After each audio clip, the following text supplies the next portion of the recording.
everyone. Welcome back to I See What You're Saying, the Disciplined Listening Podcast. I'm Michael Reddington, and today it is my pleasure to welcome our next guest, Bobby Masano. Bobby is currently the special agent in charge of the Office of Professional Responsibility at the Federal Law Enforcement Training Center in Glencoe, Georgia. Previous assignments at FLETC include the Assistant Special Agent in Charge, Counterintelligence Program Manager, and Criminal Investigator for the OPR. He has also previously been assigned as the Senior Instructor at the Behavioral Science Division at FLETC. Among the many things he did prior to joining FLETC, he was a special agent for the Air Force Office of Special Investigations, and he was the Counterintelligence and Criminal Program Manager, responsible for all Air Force members assigned to the NSA. Bobby has had a fascinating career in the federal sector, in the private sector, and beyond, all built around connecting with people in a way that encourages them to share the truth, largely in criminal investigations.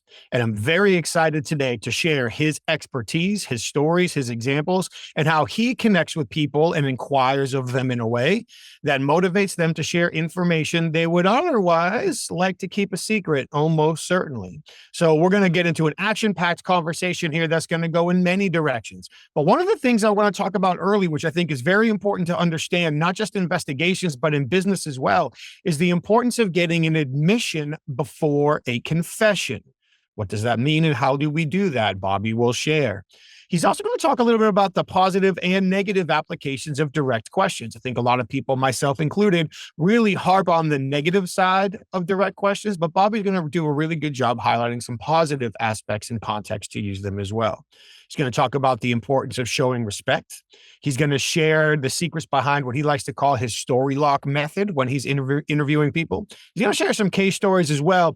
And one case story that I was thrilled that he shared, because I've been quoting it for over a decade now, but it really shows the importance of how when you build rapport and treat people with respect, what they will tell you that they will not tell anybody else. So I'm really excited to share this conversation with you. But before we do, as always, let's take a moment to thank our sponsors. First, we have Human Tel. If you've ever wanted to develop the skill set of knowing what people are likely thinking or feeling in real time by accurately evaluating their facial expressions and nonverbal communication, please head over to humantel.com. Check out their research, read their blogs, read their articles, go through the available training that they have, and then choose the online self-paced training that you believe is best for you. When you do, enter the code INQUASIVE25 and you'll receive 25% off of that training. I've completed them all. I highly recommend it. Please do yourself a favor. Head over to humantel.com and check out their research before selecting your training. For the professional interviewers, please head over to certifiedinterviewer.com. That's where you can learn more about the International Association of Interviewers, what it takes to qualify for membership as an individual and as a group, what the opportunities are once you join the organization, including educational opportunities in person and online, networking, interviewer resources, and so much more. That's where you can also learn about the Certified Forensic Interviewer designation. What does it entail? How do people qualify? How do you earn the designation? What do you do after? How do you maintain the designation? What could it mean for your career moving forward? All of that and more over at certifiedinterviewer.com. And while you're online, please check out inquasive.com.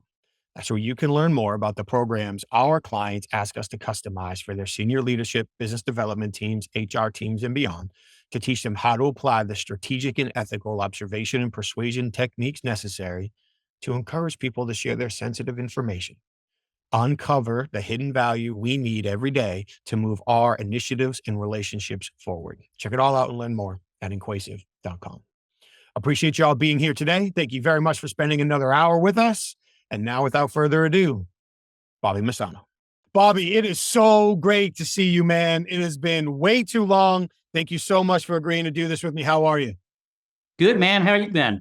I'm doing fantastic. And I do think it's super fitting that you just informed me that the Nationals are playing the Red Sox right now while you and I are talking. The Orioles. It's the Orioles that are playing the Red Sox. Baltimore. Oh, I forgot. That's right. You're DC for hockey and football, but Baltimore for baseball. There you go. Because I think one of the last times we saw each other, we watched the Bruins play the Caps. Capitals. Yep. Yeah. Now, and you and I went to a Nationals game during our travels. We did. In fact, people are like, why the hell am I listening to this? I've seen the Nationals play the Reds twice, once in Washington with you and once in Cincinnati with another buddy of mine. Nice. So life on the road. But yeah, man, for people who might be wondering how we know each other, we used to work together. We spent a lot of time on the road together. So I got to hear lots of stories about your past, where you came from, a lot of work that you did for the military, different agencies that you worked with. Got to keep tabs on things that you're doing now as an investigator with the federal government. And it's just, I've learned so much from you over the years that now I'm really excited to share a lot of that with everybody else as well. And one of the concepts that I agree with you on, we might not look at it exactly the same way, we talk about it probably a little bit differently, is this concept of getting admission before confession. And I think most people would probably assume the words mean the same thing. They really don't. And I think a lot of people, when they think about getting the truth, think about getting like the Law and Order version of the truth. Like, I want you to tell me everything. I want you to admit that you lied. I want you to admit that you're at fault. I want you to promise you'll never lie again. And that is so counterproductive on so many levels. So with that super long setup, I'd like to start by asking you, when you talk about getting the admission before the confession, what do you mean and why is that so important? Yeah, absolutely. That's a great question, and I think it's one that people don't think about that much, especially newer interviewers. When we're talking about interrogations or subject interviews, same thing, just different terminology depending on who it's coming from.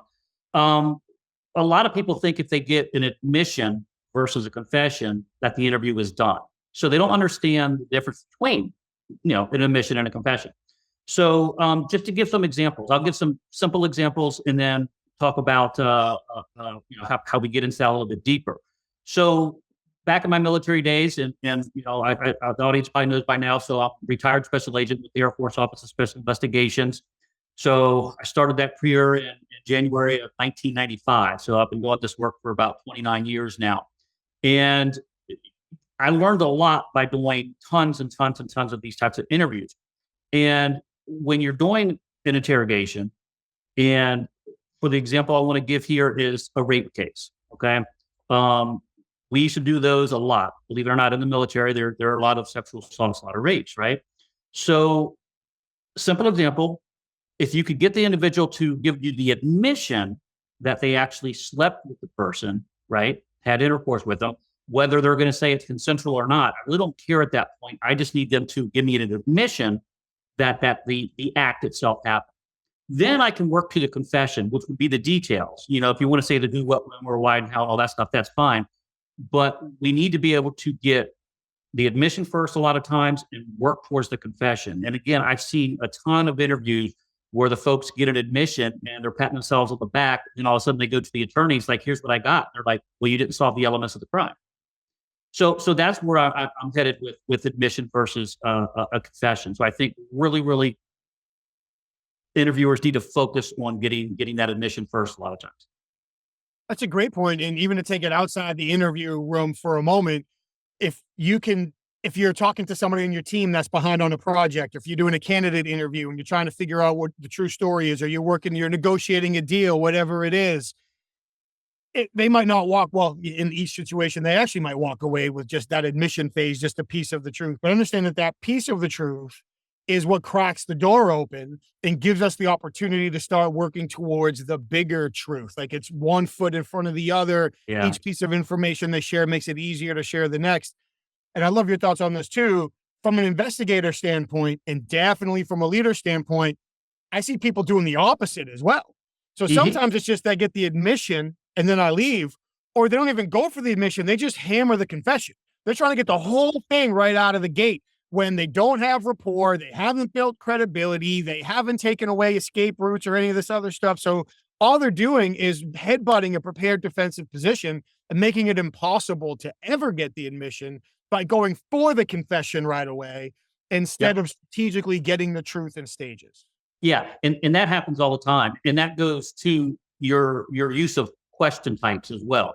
So all that can lead up to whether you're getting that admission, or like you say, someone's trying to hammer out. And I see that so often, watching interviews all the time. I see people going, like you just said, they're going for the kill question immediately, right? And they get nowhere with it. So that use of effective questions plays into the admission and confessions as well. So with the use of questions, what types work for you, what types don't. It depends on your case, right? It depends on your facts. Depends on what you've collected as evidence or no evidence. Anybody that's watching this, that have done interviews has been in the same boat where you've done cases where you have direct evidence, right? I got easy stuff. I've got you on film doing it. I don't even need to be talking to you. Those are easy interviews, right? But then you got some where you have a little bit of evidence or a little bit of circumstantial evidence, right? So we need to ask effective questions to get to those points of that admission and confession. Then there's times where all you have are rumors, if you will. So you've got people that say this happened, say that happened, and you end up getting nothing. You investigate it, not much there, but you got to go ahead and do the subject interview. So I think it's probably a good time. Maybe let's talk about some, effective questions, right? Sure. So one thing that I see a lot, and I would like people to know, is the use of the direct question, right? Direct question is, were you at the ballpark last night? Direct question, that's a yes or no question, right? Those types can get you in trouble right off the bat because it gives an individual an easy time to lie, right? They can say, no, I wasn't there. And if it could be plausible deniability, right? They can say, no, I wasn't there. Now that puts the burden on us to have to now prove other stuff or throw other things at them. So I'd like people to get away from the use of direct questions. However, those yes or no questions can be used strategically as well, depending again on the evidence that you have. So, for example, if you've got some decent evidence, it may be okay to use those direct questions if you're going to go for what I call a story lock method, for example, right? And this is one of my favorite ones, to lock somebody in so that way they can't explain away the evidence later. All right. And I see you shaking your head. I think everybody's done this, and it's whether you're doing it or not is the big thing. But I love this method, and I'll give some examples if you don't mind. I got a couple stories from my past. Please. Yeah. So use of direct questions, right? Here's how I will use them effectively, and then we'll talk about how to use them ineffectively as well. So I'm going to go back to my days as an OSI agent. This is a case that I had over in Japan. I was stationed in Okinawa, Japan for 4 years. Great place to learn interviewing because it was super, super busy. We had every type of case imaginable, right? So had a case where female complainant said she was a victim of a sexual assault. And her story was she was at a club, met a guy, they walked outside.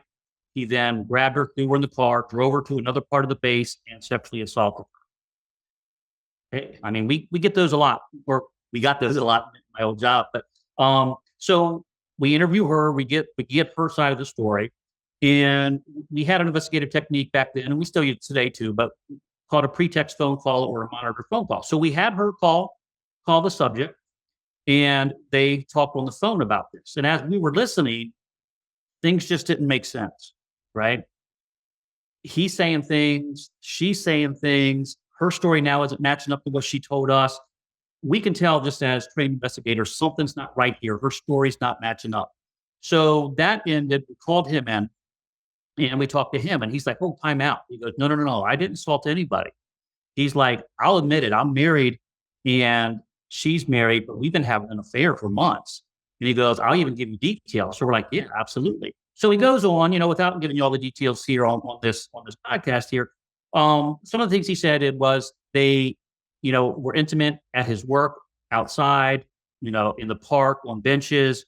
So he gave us details that it's pretty good, So we decided to call her back in, right?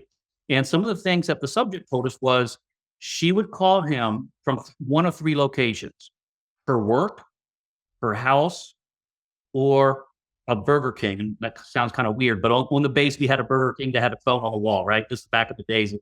I would say back in the days of payphones. Yeah, thanks People for calling me. Googling right now. What's a payphone? Yeah, exactly. So we called her back in, but before we did that, I went over to our comm squadron where we could pull phone numbers, right? And the records of those phone numbers. And sure enough, her work phone number her home phone number and the phone number of that Burger King telephone. We had numerous calls from those three phones to his work phone, right? He worked night shift. Everything that he said was coming out true. So now, and this is kind of an odd case because normally you don't go back and now, talk to a victim as a subject. But now we have an individual that is making up a story and lying. So not good, right? So we call her back in, and this is where the line of questioning comes in to get an effective story lock method where we ask direct questions. So we asked her questions such as, okay, during your previous interview, you told us you had never met this individual before, correct? And she's like, that's right. I just met him at the club that night. Okay, and how many times did you ever talk with this guy before, that night? She goes, well, never, because we just met. So you can see the line of questioning. I'm asking, had you met him before? No. Did you ever talk to him before? No. Of course, we know now that's not true. If we didn't ask her those questions, if we hit her with, hey, we talked to him and he said that you guys have been having an affair and that he's talked to you before, she can come up with some plausible deniability of, hey, that could have been somebody else calling. I work with several different people, whatever. But by locking her into that, we were able then to bring up the fact of the records of the phone. So I took the paperwork out and I showed her. And I said, can you please tell me whose phone number this is? She goes, well, that's my home phone. And I said, what about this one? She goes, well, that's my work phone. And I said, you won't recognize this number, but this is the Burger King on base. And I said, look at the number. These are all going to. And it was his work number. And at that point, she realized, what can she say at that point, right? But again, that was all effective because of the use of direct questions. So those types of ways, it can be super, super effective to get that individual to realize they're caught and there's nothing they can do. But then again, we go back to the ineffective use, right? They ask direct questions in some cases where it's, again, where were you at this time? Or have you ever X? And again, people can say no. And then what happens, if they're lying to you at that point is they're locking themselves in. You don't want to let somebody lock themselves in because then they've got to stick with that story, right? Then what happens? It becomes harder for them to tell you the truth later because once they do tell you the truth, now they're telling you that they're lying. So the whole use of those questions can be extremely either ineffective or effective based on what you're going at. Great illustrations and great points. If we think about, in this case, direct questions as a tool, like any other tool, there's a right use and time for it, and there's a wrong use and time for it. And to summarize, maybe for people that are listening that don't have that investigative background, the choice often is based on the combination of what's the outcome you're looking for, the truth, and the decisions that truth will lead to. And then what's the evidence, what's the context of the situation, what's the totality of circumstances you're working with. And the way you did it, you were also protecting the evidence. So you and I both worked any number of cases where somebody called us in and they had what you refer to either as the easy investigation. They had the video, they had the smoking gun, they had that evidence. But the first thing they did is they sat the person down and they said, look what I've got you on video doing. And then like clockwork, that person goes, no, man, that ain't me. Well, that's your birthmark. That's your tattoo. That's your name badge. You're the only one with those shoes. That still ain't me, man. That's right. That ain't me. And so now I've had that happen. And so now they know what we have. Our evidence is blown. We've taken those options away. We can get there if we have to, but to open with that, creates the opportunity. Yeah. What you just did with those direct questions was you use either your possession or lack of evidence to your advantage. Because oftentimes if we do ask direct questions, we're also telling them what we know, or we're telling them what we don't know. And if they are quote unquote guilty, if they've got something to hide, if they've been through this before, it's not their first rodeo, they're picking up on those things and they're trying to build the puzzle. So that strategic use of those direct questions based on what you have or don't have in relation to the context and the goals, not only helps either avoid locking them in or locking them in, whichever one is best for you, but it protects what you do or don't know. So if they do have something to hide, if they don't, they're just going to tell us the truth, hopefully anyway. Right. But if they do have something to hide, now they've got to play that guessing game in their mind, which very rarely is going to end well for them. It is going to continue to play into our hands as we look to get the truth. Yeah, no, absolutely. Great points. And I mean, this is something I could talk about for hours.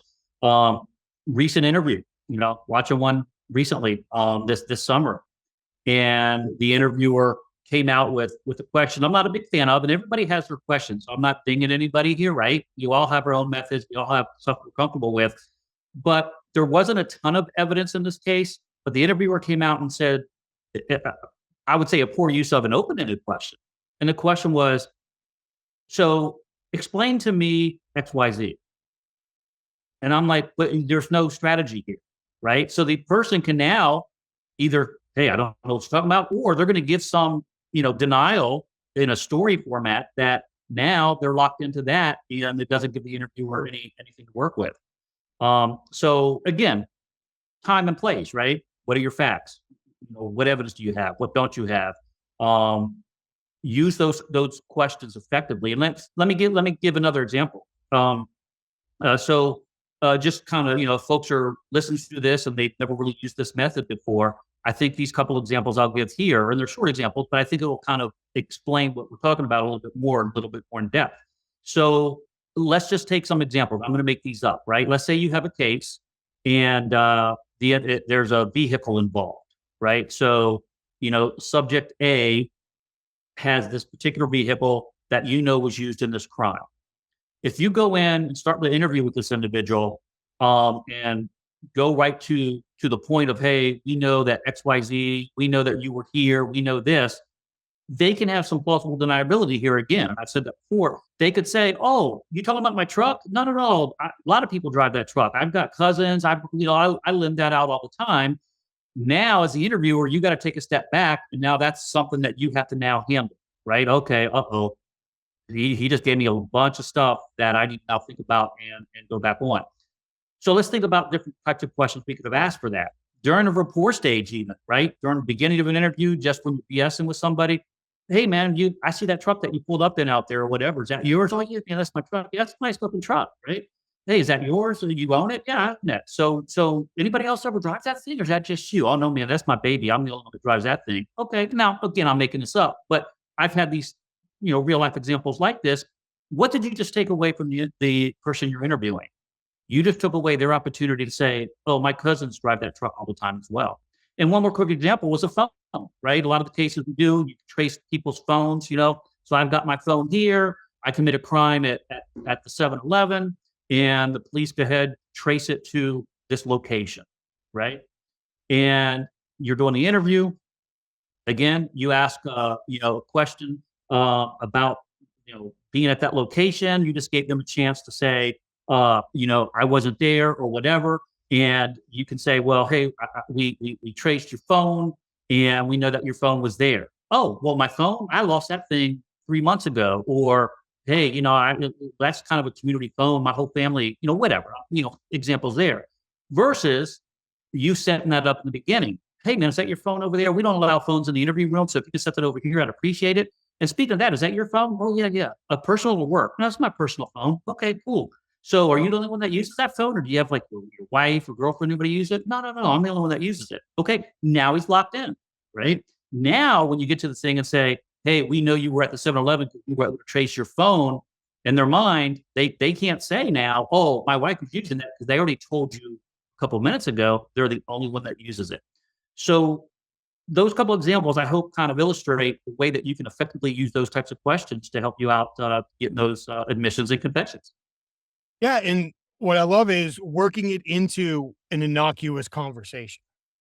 So for anybody planning for a negotiation, planning for a difficult conversation, planning for an investigative interview, and one of the things we used to work on together was, how do I take away their escape routes? Mm-hmm. And by the way, if they're a suspect and it turns out that they didn't do it, by me still using the same approach of taking away the escape routes, it's going to make it easier for them to tell me the truth. So like, I'm not misleading the conversation, but if they are, for the purpose of this conversation, guilty, I know it's a kind of a blanket term, then it takes that away. So by planning almost from our disadvantages, it helps us lock them in earlier. So that way we take those escape routes away from them. And even like, again, outside of interviewing, in negotiations and sales conversations, and coaching conversations, how many times I watch like an executive ask somebody why they're behind on a project, and they use an approach like you just did, and they take an excuse and they put it on a tee and they hand him a bat and they get out of the way and they watch him hit it. And then they get super upset that this person just gave him an excuse. So like, you realize that you just made that as easy as possible for them. And one of the things that I don't know about you, but working with investigators in particular used to really annoy me was coach them on something like that. Well, dude, I mean, you ask them about the truck, and then if they tell you that they let their cousin borrow it all the time and he's not very responsible, he goes to the bar, he leaves the keys at the bar so he doesn't drive, blah, blah, blah. Anybody could use it. I'm like, yeah, but if they did that, I could overcome that. I mean, I could get past that. Why give yourself the extra hurdles, man? Like, it's already hard enough to get the truth. So why be arrogant enough to be like, yeah, I'm just going to try to take a shortcut. And if it doesn't work, I'll get over it anyway. Maybe not. But why make your job tougher when your number one goal should be to capture the truth in enough detail that you can support it and defend it under rigorous, I'm going to say cross-examination, but that's not the right word, inspection, whatever the right word. Yeah. Well, I mean, going on the opposite of what you just said can happen as well, right? So you gave perfect examples, but I've seen a lot of times where the individual will get themselves in a little jam like that by not asking the right questions. Then, like you say, they've got those extra hurdles, and I've seen interviewers freeze because now they're like, uh-oh, they just told me that their cousin borrowed it. Now I have no idea what to say next. So the inexperienced interviewer that's kind of starting out, or I hate to say it, even some experienced interviewers, right? They get to that point and it's like, uh-oh, that didn't work. Or, uh-oh, I don't know where to go here. So you're right, man. Don't give yourself those hurdles because they're just going to get higher and higher as you ask those types of questions that, make it more difficult for you to get to that end truth. And when you think about it, when we talk about lying or massaging information, withholding information, whatever series of labels we want to put on it, most of the time people are going to do that to avoid a consequence that's either real or perceived. So if the question, the wording of the question, the delivery of the question intonates that there could be a consequence, we're encouraging people to get creative with their answer. Yes. But if you're building rapport with somebody, asking them about their truck, their phone, their favorite place to eat, their typical schedule, where they'd like to go on Friday night, whatever, now it just feels like a conversation. So there's no red signs going off going, oh, wait, should I say this? Are there consequences? It's just natural rapport building conversation. And you're building that frame around the conversation to lock them in. If they were going to try to lie to you, it's now a lot harder. And if they were going to tell you the truth, it doesn't matter. It just, everything's going to fall in line there. Yeah. And that brings up actually a lot of good points. And again, me talking about this stuff, I could talk for hours, right? And I know we're limited, but, you talk about rapport, and that's been around forever, right? And you go to any class, they're going to teach you, rapport at first, that's your first step. And where do you go from there? And too many people make it a step. And I'd like people to get rid of that, make it a conversation, like you said, a natural conversation, or I take it a step further. I make it a conversation about the background that I've already done on the person I'm going to interview, right? So there's so much that can come out of that, again, I could talk forever about this, but I think people lack in that department where you can get so much out of a conversation and you can set them up as well. For example, if I'm trying to get somebody to like me, right? And that's what people teach about rapport. Okay, you got to get that person to talk to you, right? Okay. You don't need to say, hey, so it's been raining all day. I hate that, right? So let's say I'll give an example. Let's say I've done some research on somebody I'm going to interview, and I realized that they were in the military. Okay. Now, obviously, the listeners know I'm retired, military. But the person I'm interviewing most likely doesn't know that. They don't know who I am. But let's say I found out that they were in the military and at some point they were stationed in Japan, just as an example. Well, during that conversation, not rapport, it is rapport, but you know what I'm saying? It's more of a conversation. I may throw out some stuff. So I'm going to give stuff to get that person to say, oh, you know what? This guy's like me. And I'm actually going to let them start the rapport, at least in their mind. Okay. Right. So in their mind, they're going to be like, oh, okay, so here's how I may work this in. So you come in, you do your paperwork, whatever you got to do. On purpose, I'm going to throw out an example of something or throw out a comment like, oh, yeah, man, gosh, back when I was in the military, XYZ. And that person should say, oh, you were in the military? And I'm going to play dumb. Yeah. Oh, I was in the military too. Get out of here. Where are you stationed? Japan? Japan? Are you serious? I was there too. Now, all of a sudden, we're doing that. now during that conversation, now I've got this individual that feels a little bit more comfortable with me, because what have studies shown? Studies show that people like to talk to people like themselves. So we have to be actors. We have to be actresses in there, right? So I can get that person now in a conversation, and now based on whatever case I have, whatever evidence I have or don't have, I may blend that into this. So rapport to me isn't a step. It is a conversation where I'm going to make it go up to the point where all of a sudden they don't realize where I just took them. And then I can go for my assumptive questions, my choice questions, my rationalizations, my neutralizations, whatever I need to. I've got a lot of forks in the road now that I can take. So, man, I wish I would see more people do that other than just asking boring rapport questions and direct questions right off the bat. Oh, man, I couldn't agree more.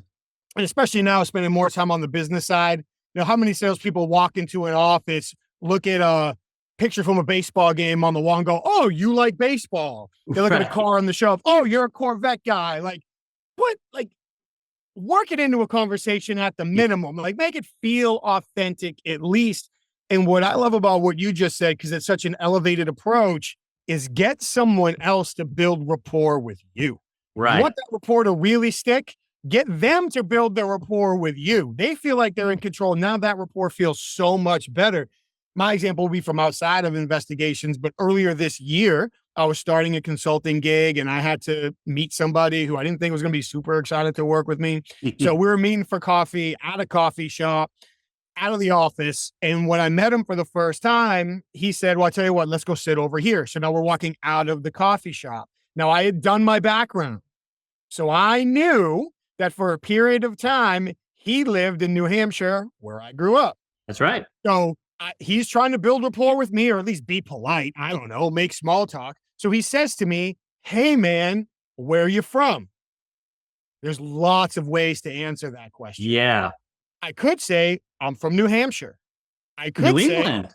"I'm from North Carolina, where I live now." I could say, "I'm from New England." I could say, "I've lived all over the place." There's lots of ways to answer that. But I want him to build rapport with me. So my answer is, currently, my wife and I live in the Charlotte area. Now, by saying currently, He's going to ask a question. almost guaranteed, guaranteed. "Well, where were you before?" And he did, like clockwork. "Where were you before North Carolina?"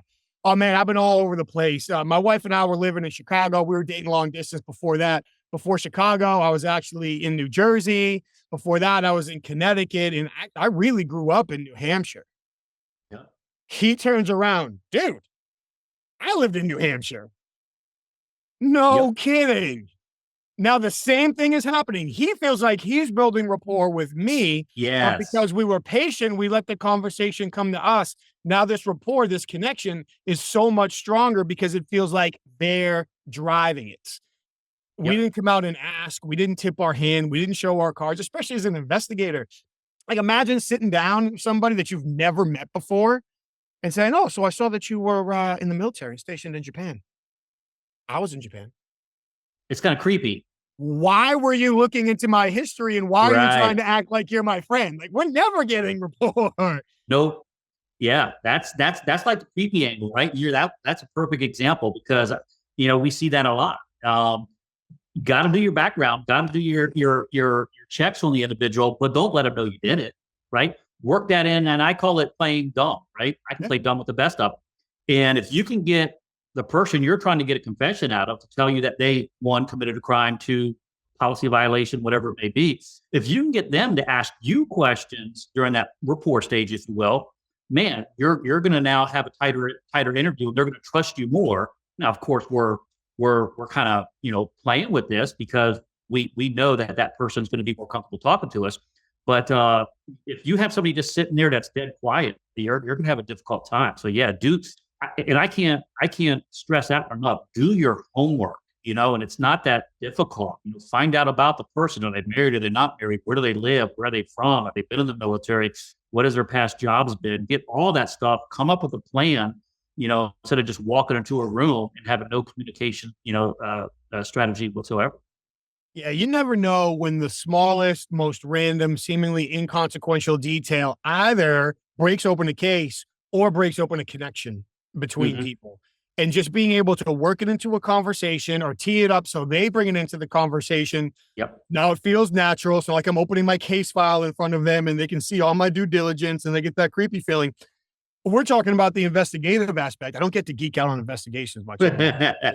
But it's true for negotiations. It's true for business development conversations. Honestly, it's true for some difficult conversations between leaders and managers or employees as well. The same context applies. The little things that we learn and can use to connect with each other make all the difference in the world. Yeah, absolutely. And I always use the term, get to gab, right? So if you can go in there, have that gift of gab, get to talking to somebody, instead of just being kind of more reclusive, that's going to make you a lot better interviewer. And some of the things that I do, and I've done this for years, just to kind of give folks tips. You don't have to practice this or do this while you're doing a real life interview or interrogation, right? Do it in your daily lives. And I'll give you an example.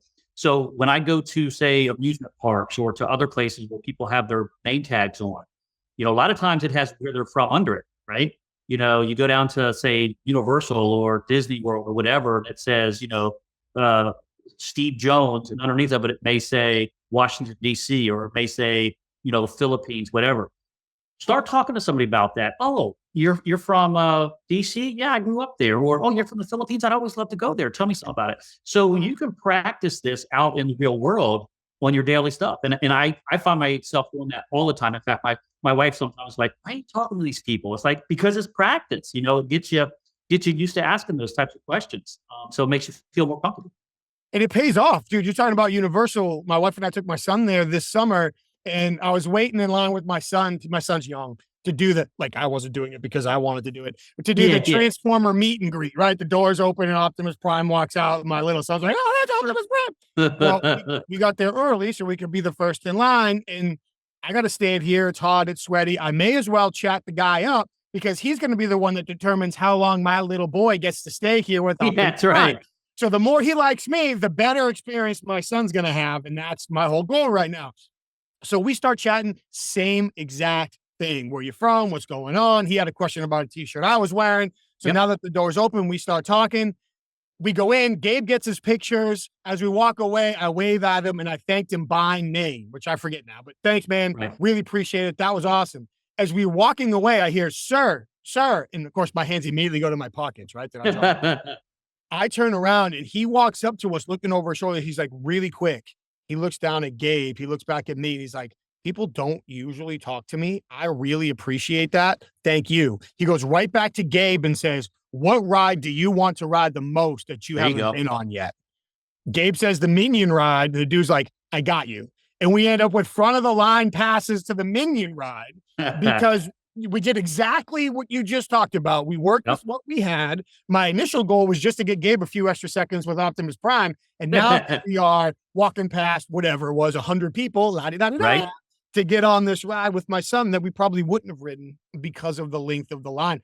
I also remember, I want to make sure that, what I bring up is okay to bring up. But back in the day, when you and I would be at different airports together telling stories, you talking about specific ways that you would be with people practicing this in real life, maybe in malls or train stations or things like that. I'm assuming this is general enough that we can talk about it, but it's using the same techniques in everyday life. And if you stay within the parameters of expected human communication, people aren't picking up on what you're doing, and you'll be surprised what people will tell you. In this everyday practice, maybe you get the upgrade at the hotel or the airplane or the rental car counter, or maybe you get free appetizers at the restaurant, or maybe you get front of the line, or, whatever it is, but you get, maybe you get on the guest list or backstage, and otherwise you wouldn't have.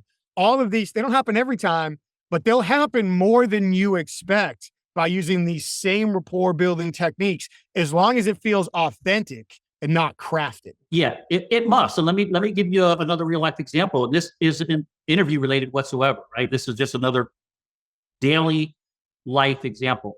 So this was just a few years back. I had an individual that I used to work with. He's not with us anymore, but so he comes in one day and he's all pissed off, right? I'm like, what's going on, man? He's like, I got this weird bill in the mail from the hospital, and it's, elevated, whatever it was, I don't remember, but it was like several $1,000s. And he's like, I don't think I should have to pay this. And I was like, so what's wrong? He goes, well, I called And the lady said, no, you owe this, and here's why. And he goes, so I started to argue with her, because she was wrong. And I was like, so what happened? He goes, she told me I still owed it. We went back and forth and argued. I was like, did you try talking to her like a person? Did you try to build a rapport with her? He's like, well, what are you talking about? So I explained to him, even if you don't really mean it in here, they don't know that. Be nice to them. Ask them how their day's going, whatever you can do, right? So the next day, and I'm not making this story up, the next day he comes back into the office and he looks at me and he goes, you're a genius. I'm like, well, thank you, but what are you talking about? He goes, I called back and I totally had a change of heart the way I approached this. And I spoke extremely nice to the lady on the phone. We had a nice conversation. We talked about the bill. And at the end, she goes, you know what? We're going to go ahead and wipe that out. And he didn't have to pay the bill. The hospital wiped it out. And he said it was all because of the way he treated her instead of arguing with him about the bill. So, man, everyday life, but that now, how does that translate into what we do, on a daily basis when we do interviews? Same thing. We get people to like us, whether let's use an extreme example. Back in my career, I did a lot of, and this is sad, but I used to do a lot of child abuse cases, right? Child sexual abuse and things like that. So you're sitting across from this person. What do you really want to do, right? And I won't say it. Everybody knows. But I need to make him my friend today, right? So how do you do that? And so that's what people need to realize is that being friendly to somebody, even if you don't mean it, because you really want to jump across the room and grab them, you'll get so much more information if you get that person again to talk to you, and if you get them to talk to people or talk to you, like a friend. So man, that's so important, both in interviewing and daily life. Yeah, it sounds trite, but it's treating people like respect. And a lot of the investigations, you more so than me, one of the things that we've had in common from working together and otherwise is having to interview people who've already been interviewed. And maybe that's a track to go down here. But when people are involved in investigations from the suspect side, what's the likelihood that they've been treated like a worthwhile human being throughout the process? Not very likely. Right. So when you come in, somebody comes in, I come in, whoever, and we're actually the very first person who's sitting down and talking to them and treating them like a respectful human being. They abused a child. Yeah, there's things that I would like to do with them that would make medieval people turn their stomach. Right, you're right. There's no excuse for that. But our job is to get them to tell the truth so the justice system can do what it's supposed to do. So we're a tool in the toolbox as part of that process. So I don't have to take them out to lunch. I don't have to be their best friend. I don't have to put my arm around them. I don't have to do all of these things that like violate my moral, ethical code, whatever it is, but I can treat them with respect. I can talk to them in a volume, a pace, a tone, my body language, my facial expressions, all these things. So within the first couple of minutes, they feel like they're having just a conversation between two human beings. Right. Stand by for the truth. But as soon as you walk in and do what you see on TV, I was getting ready to say the same thing. You scumbag mother. Yeah. They're not going to tell you anything because now their admission is going to be so much worse. Like admitting to the act is the same, but they also have to essentially admit to all these other things that you've called them being true. And that is harder than admitting to the actual act.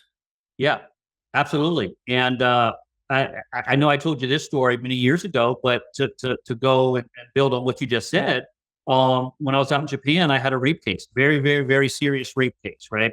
And it was a Air Force member on a Japanese local national female, right? It was bad for relationships, if you will, between the countries.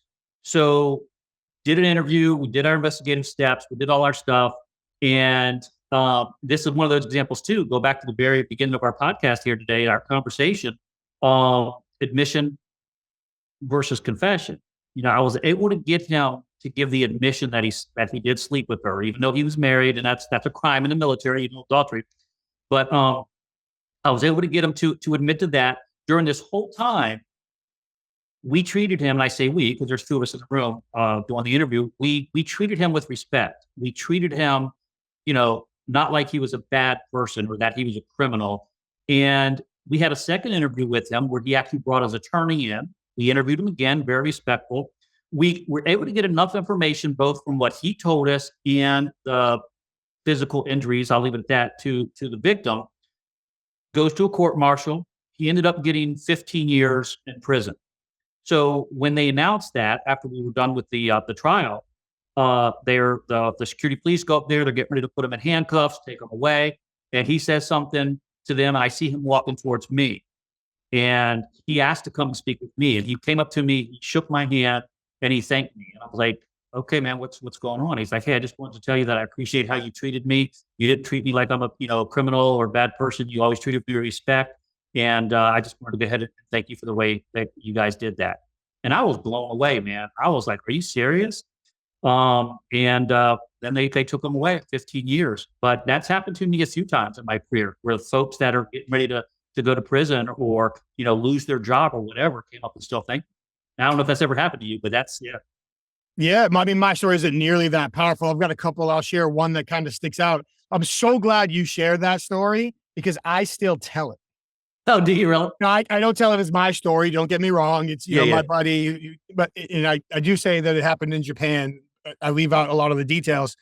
But if somebody is talking about being upset with somebody, being angry with somebody, being lied to, not being able to respect, I'll share that story and be like, that was a rape case. Yeah. And the dude shook his hand after. If my boy can get his hand shaken after a guy confesses to raping a woman and going to jail in Japan, what's your excuse? Like, at this point, it's an ego issue. So I'm very glad that you shared that story. For me, and I've got several.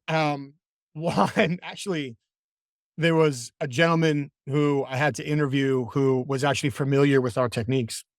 And we ran into him, a group of people that as well that I was with, ran into him at an event. So here I am standing there and I get a tap on the shoulder and a whisper in the ear like, "Yo, hey, is that the guy?" And I turn, "Oh, that is the guy." Now this can go any number of ways, right? Same thing. He comes over, shakes hand. "Hey, how's everybody doing?" Very friendly, very respectful. I'm proud to say, and I'm sure you are too, that, every conversation ends in a handshake. They might not all end in the truth. Like some people might tell me to pound sand, right? But they all end in a handshake. And that's the most important thing. One, early on in my career, I was by myself and I ran into somebody who I had recently interrogated and confessed in like a deserted wing of a shopping mall. And when I say deserted, I'm not trying to like add like unnecessary flavor, but you've been in a mall before where like the stores over here are empty. So there's nobody here. I had parked there. So I'm walking in and here comes this guy and like it's upstairs. So there's no way for me to walk around him, right? Like we're in this aisle and I'm watching this happen going, "Oh no, like I don't have a mouthpiece with me. What's he going to say?" He smiled, he shook my hand, and he told me it was just a standard theft case that I had talked to him about. But he thanked me and told me that incident essentially served as rock bottom for him, that he had some substance abuse problems. He lost his job, he lost his girlfriend, and it ended up being his impetus to turn his life around. How much of that is true or not, I'll never know. But again, he shakes my hand and tells me that. So if you think about your average investigator, your average manager, your average negotiator, your average interviewer, like, it's not hard to have a conversation with somebody who you might significantly disagree with what they did or what they said or how they feel about an issue, but to walk away with that mutual respect. Mm-hmm. Not that No, hard. you're exactly right. And you said something in there too about interviewing somebody who's an interviewer, right? And I don't know how many people that are listening have that as part of their job, but right now, and I know you said at the beginning during the opening, but right now I'm in basically what's called it's internal affairs, for lack of a better word, without getting too deep into what I do. But I'm internal affairs at a law enforcement academy, right? We have over 3,000 students per day, plus hundreds and hundreds of staff. So when I have staff that committed policy violation, administrative violation, crime, whatever, and we've got to talk to them, I'm interviewing somebody that was a cop. I'm interviewing somebody that was an agent. I'm interviewing somebody that has already been there, done that. So, how do you approach that? And I don't know if you've had to deal with this in the past. I'm sure you probably have, but there's a lot of ways you can approach it. Just to give a couple ideas in case people have to deal with this, is I don't follow the steps like we were taught at the beginning, right? Hey, how's the weather? Get rid of all that. I do a respect thing, and I do don't insult my intelligence thing. Here's what I mean by that. I let the person know right up front, hey, look, man, I'm not going to try to talk to you today and use all these methods that both you and I know and been taught, have used many times in our career. But I do want to let you know that I know that you wouldn't be here today unless we had some information. Okay. So what I'd like for us to do, and here's what I call a social contract. Here's what I'd like to do. I'd like for you and I to agree that I'm not going to insult your intelligence, but I also don't want you to insult my intelligence. Okay. I'm going to respect you. You respect me. And then I'll do a little bit of mirroring and I'll be shaking my head and I'll get that person to agree with me. All right. Hey, I appreciate that. Okay. And then I can go into my interview, whatever path I'm taking at that point in time. But I like building those social contracts with somebody because they've now agreed basically to be truthful with you or at least to be cooperative with you. But I find that now, remember, whatever we're talking about today, nothing is 100%, right? You can be the best interviewer in the world, and there's going to be times where you just suck, times that you don't get people to talk to you. It's the way it is. But still, give yourself the advantage. So that's how I like to approach these cases where I've got to interview somebody that's got the same training I do, that's done it in the past as well. But I really found the whole don't insult my intelligence. I called you in here today so you know that there's something that we have. Because a lot of times traditional methods aren't going to work. No, and for me in those situations too, I like playing the, a lot of times, we've got to ask, or, like based on how the investigations are done, this was looked into. I'm sure if you were running the investigation, you check this out, you do that. So a lot of times, like I just put it out there, like, and at least get their thoughts going that way. I also like, in 2024, I don't know if we can still say this, but I like to use the concept of taking bullets out of guns. So if there's something that I know that someone's likely going to use against me, I'll use it first. And so you're like, let's not insult each other's intelligence. One of my favorite examples is waiting for somebody who fits the exact description you were just talking about. And I used to like to wait outside of the interview room, like let somebody else call them down. Don't lie to them. Like we've got somebody here who wants to speak to you, but don't tell them we have Michael Reddington here, who's a certified forensic interviewer, and he's got some questions about me.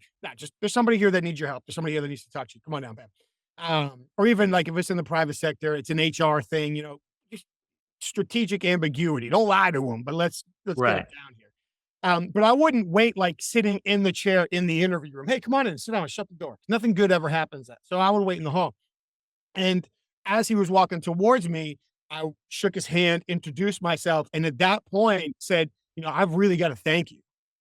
The fact that you've done so many investigations, been through our training courses, and know all of our techniques, and know that you don't have to sit here and talk to me. You can turn around and walk away right now. And you're still willing to sit down with me. That says a lot about your character, man. I really appreciate it. Come on in. What are you going to do now? Like, now you can come in and tell me to F off for the next 45 minutes, but you got to come in. Like, you don't really have another option. And now you can't say to me, I know what you're trying to do. I know your techniques. I've been through the course because I just told you I know all that and it doesn't matter. So it's like you said, nothing works 100%, but and and I've had times before in the past where I'm interviewing somebody that's had the training or they've been there, done that, the job. And I remember this has happened more than one occasion. As soon as we sit down, they look at me, they're like, okay, you're going to hit step number 1, which is rapport now, being kind of, they're saying it sarcastically, right? And, it's like, okay, so you got to have, like you said, you got to have a way to get by that. But it can be difficult. And I always also, with those types of cases, I make sure that I have as much evidence and as much information that I can, because if you don't, it is going to be a harder interview. So make sure you do your homework, make sure you collect what you can. Yeah. And we spend a lot of time talking about rapport, but I think it's really important. Tell me how you feel about this.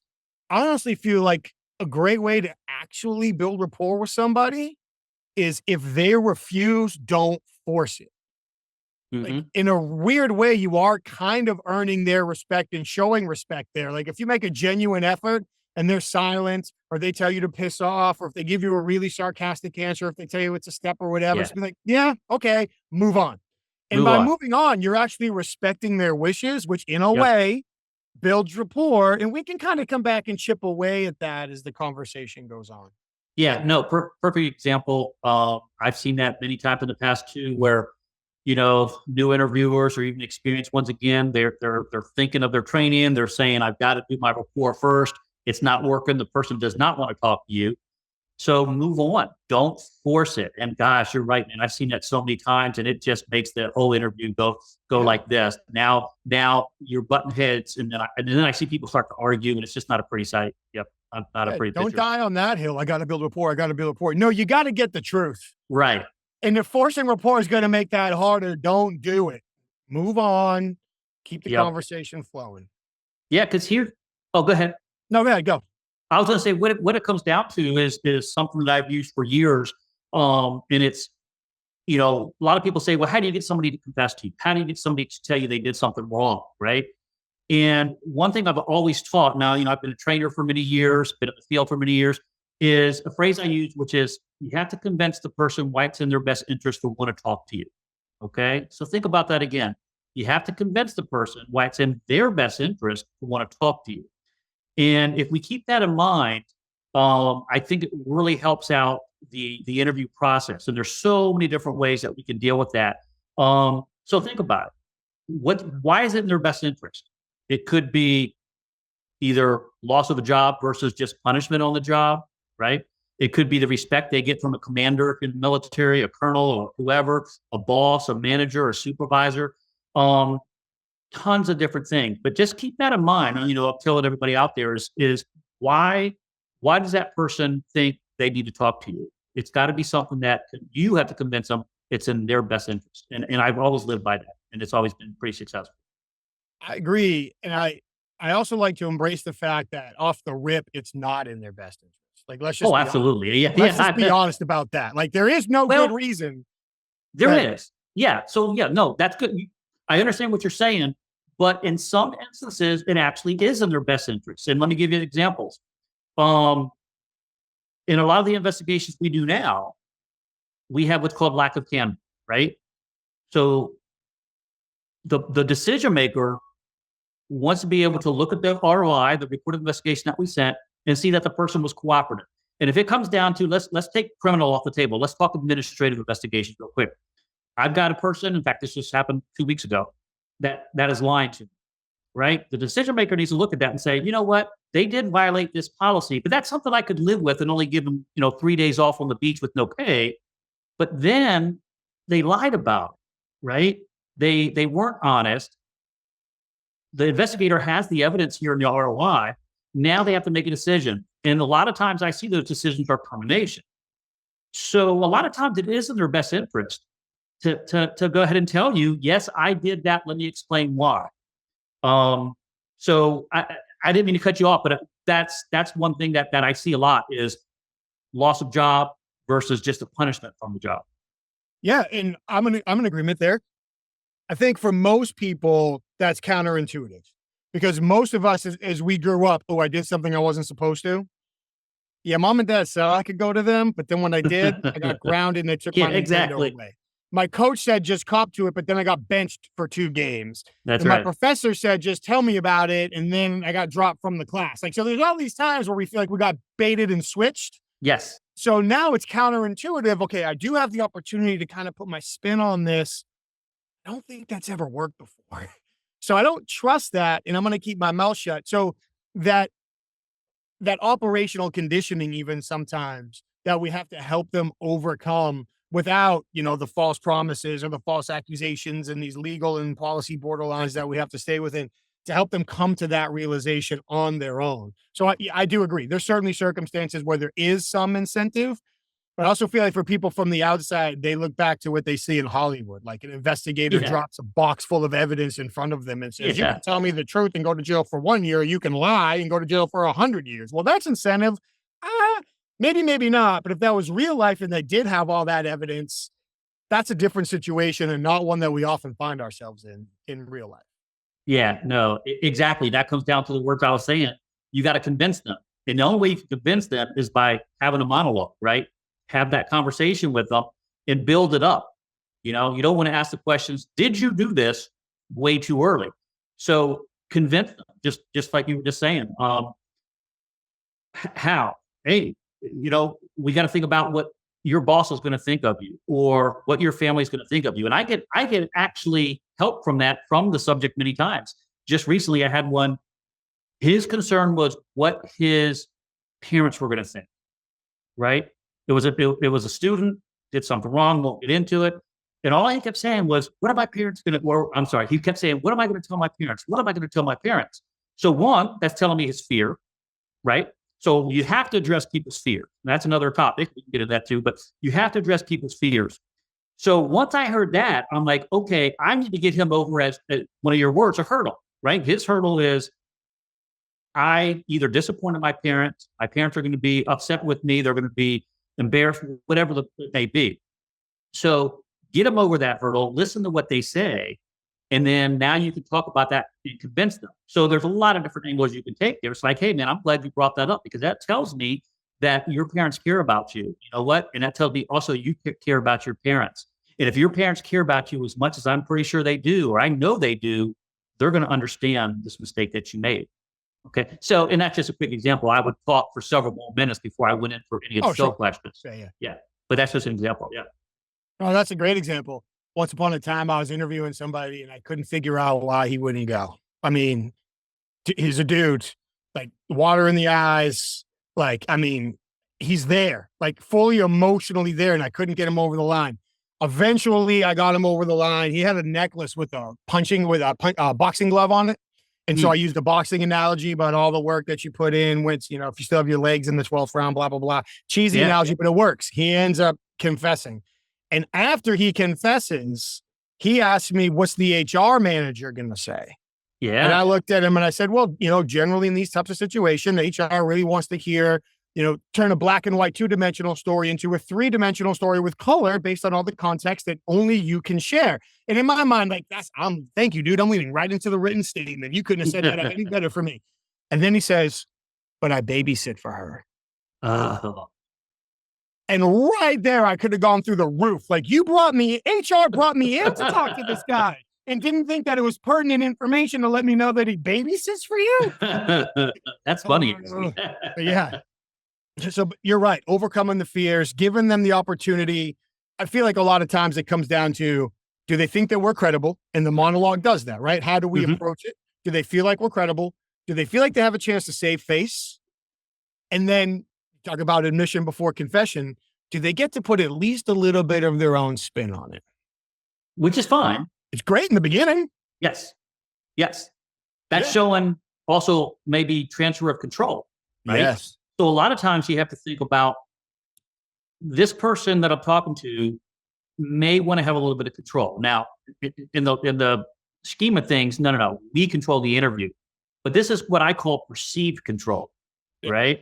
So if they can do something like that and they think that they're in charge or they can control the interview, I'll let them do it, but I know that I still have the control. So yeah, it's perfect. Yeah, because as soon as they feel like they have some kind of control, their guard goes down. Mm-hmm. And when their guard goes down, we can go to work. Yeah, they can spin it all they want, but we're going to get to where we need to go, right? So yeah, I love that perceived control. Now, again, every interview, no, it depends on the person, the case fact, all that stuff as well. Yep, totality of circumstances. One of the things I used to love to say is, thank you. That's a great place to start. Yeah. Oh, that's not going to work. Without telling them, yeah, you're full of shit. That's not the truth. That's not what really happened, because that's just not going to help. Right. Man, you've been awesome. We've already been talking for an hour. I know we could go for at least another hour. And we're not even sitting someplace together with a beverage on the table. I know. Dude, it is so great to see you. Maybe we can do this again down the road, because you brought up 4 or 5 topics that we didn't even get to today. Yeah. And I would love to dive into, but just your experience, the different contexts that you've had it, being in the field as an investigator, being in front of the room as a trainer, working hand in hand with people that are doing the research, that are feeding a lot of what you do. Such a valuable perspective and so much to learn from. I can't thank you enough for taking an hour to share all of this with us tonight. It was great. I've known you for years, and I just took a page of notes listening to you talk. So I really appreciate it. No, absolutely. I appreciate you having me on. Yeah, well, I'd be happy to do it again, because I've got notes here too. And there's a lot of things that we didn't get to. Active listening. people are going to tell you things without them realizing they told you, right? So I'd love to maybe talk about that next time. Talk about what's going on in the research industry right now with the academias, right? We've dealt with them and some of the research they're doing that we can either agree or disagree with based on body language, right? So we didn't even touch that today. So yeah, man, in the future, have me on anytime. We'll talk about these other topics. Done. We're going to pick a date. We're going to do it again. Part 2 coming to a podcast channel near you. Perfect. It's awesome to see you, man. Tell the family that I said hello. Enjoy the fall football season, and hopefully our paths cross again in person sometime very soon. Absolutely. We're only 4 hours from each other, so we got to hook up. We'll make it happen. And before I go, I do need to say thank you for everything that you taught me and everything you did for me. For the people that are listening and maybe don't know, there was a period of time where you were somebody who was very invested in my development and my training and things that I was learning and things you used to say, teach, don't tell, other phrases and stuff. You remember that, dude? I do, that are still stuck in my head. So I'm grateful for all the time that you poured into me over the years as well. So thank you for that. And this is a super small way for me to say thank you and give back and share just a small portion of the wealth that you shared with me over the years. Yeah, absolutely, man. Anytime. And I'm really proud of you for having your company now, the success that has had. So keep it going, man. Proud of you. I appreciate it, brother. Thank you very much. Take care. Be safe. We'll see you soon. All right. You too. Bobby, thank you so much for a great conversation. That was wall to wall stories, examples, techniques. I really appreciate it. Thank you so much. I've been learning from you for a decade now, and I still took notes. I really appreciate everything that you shared today. Thank you very much. I really appreciate you sharing that story of the investigation in Okinawa. As you heard me say, I've been trading on that story, which isn't even mine, for a long time now. So I finally now have it on record. People know it's a true story. I really appreciate you sharing it. So much in there that we could go back over, but generally a lot of the things we talked about really were giving yourself advantages during the conversation. In many ways, people shouldn't want to share the information we're looking for with us. So how do we give ourselves ethical and strategic advantage throughout? I appreciate you highlighting that. I also appreciate how you talked about the importance of transferring control back and forth during the conversation. That was another interesting point. And just that little line of don't insult people's intelligence. It is so critical. No matter how smart we are, no matter how much we think we've all got it all figured out, there's something we don't know guaranteed. So do not insult people's intelligence. Don't make it any harder to get the truth than it already is. Thank you so much, Bobby. I can't wait to have you back on and pick up where we left off, because I know there's a lot that we still need to cover. Thank you. And thank you to everybody that took the time to listen to us.